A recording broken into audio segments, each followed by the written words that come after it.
ভোরের আলো ধীরে ধীরে গ্রামটাকে জাগিয়ে তুলছিল। বাতাসে ছিল ধানগন্ধ আর কুয়াশার মায়া। গ্রামের শেষ প্রান্তে দাঁড়ানো ছিল কৃষক হরির ছোট্ট কুঁয়ে ঘর। গরু ছাগলগুলো উঠানে ঘুরছিল, মুরগিরা ডাকাডাকি করছিল। কিন্তু হরির চোখে ছিল দুশ্চিন্তার ছাপ, কারণ গত কয়েক রাত ধরে তার মুরগিগুলো একে একে হারিয়ে যাচ্ছে। সে বুঝতে পারছিল শিয়াল আবার ফিরে এসেছে। আগের বারের মতো এটা কোনো সাধারণ চোর নয়, এটা ছিল গ্রামের সবচেয়ে চালাক শিয়াল। একটা ভুল করলেই সে পালিয়ে যাবে, আর একটা মুরগিও বাঁচবে না। সেদিন সকালে হরি মুরগির খাঁচার সামনে দাঁড়িয়ে দেখল মাটি ছেঁড়া, পালক পড়ে আছে, আর খাঁচার কাঠের নিচে ক্ষুদ্র একটা গর্ত। সে দীর্ঘশ্বাস ফেলল।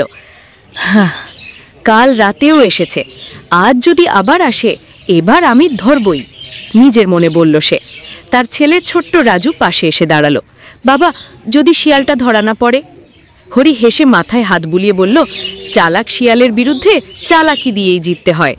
রাজুর চোখ বড় হয়ে গেল। তাহলে আমরাও একটা চালাকি করব, হরি দৃঢ় গলায় বলল। সন্ধে নেমে এলে গ্রামটা শান্ত হয়ে আসে। দূর থেকে জোনাকিরা আলো জ্বালায়, আর মাঠের দিক থেকে ভেসে আসে কিছু অদ্ভুত শব্দ। এই সময়ই সাধারণত শিয়াল তার শিকার খুঁজতে বেরোয়। হরি আর রাজু তাদের পরিকল্পনা শুরু করলো। তারা উঠানে বসে বাঁশ, খড়, দড়ি আর পুরনো কাপড় দিয়ে বানাতে লাগলো একটা বুদ্ধিদীপ্ত ফাঁদ, একটা নকল মুরগি। খড় আর পালক দিয়ে খুব নিখুঁত করে বানানো হলো মুরগিটার শরীর। বাইরে থেকে দেখলে কেউ বুঝতে পারবে না এটা নকল। তারপর পুরনো একটা ঝুড়ির ওপর সেটাকে রাখলো। ঝুড়িটা দড়ি দিয়ে বাঁশের সঙ্গে যুক্ত করা হলো, আর সেই দড়িটা গিয়ে হরির বিছানার পাশে এসে শেষ হলো।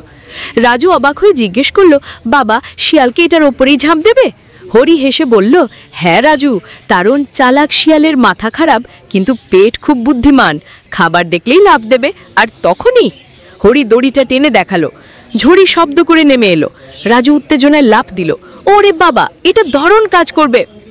রাত নামার সঙ্গে সঙ্গে সব আলো নিভিয়ে দিল হরি। চারদিকে নিস্তব্ধতা নেমে এলো। শুধু মাঠ থেকে শোনা যাচ্ছিল ঝিঝি পোকার শব্দ। হরি বিছানায় বসে দড়িটা হাতে শক্ত করে ধরল। রাজুর চোখ ঘুমে ঢুলছিল, কিন্তু শিয়াল আসবে ভেবে উত্তেজনায় সে ঘুমোতে পারছিল না। হঠাৎ একটা খসখস শব্দ, খাঁচার দিক থেকে পালক উড়ে যাওয়ার মতো আওয়াজ, তারপর আবার নরম পদচারণা। হরি চোখ খুলল। তার শরীর শক্ত হয়ে গেল। ছায়ার মধ্যে একটা চিকন, পাতলা, লালচে বাদামি আকৃতি এগিয়ে আসছে।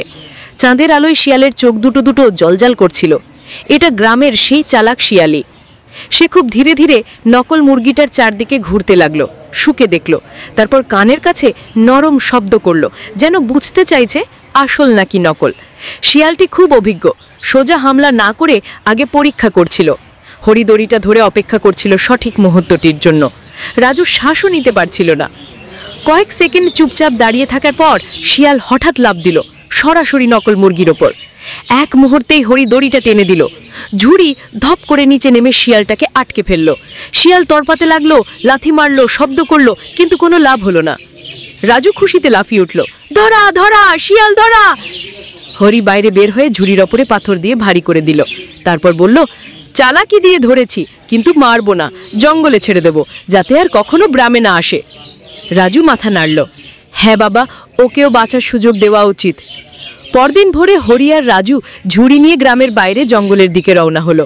সেখানে বড় একটা গাছের নিচে ঝুড়িটা খুলে দিল। শিয়াল বাইরে বের হয়ে সোজা জঙ্গলের গভীরে ছুটে গেল।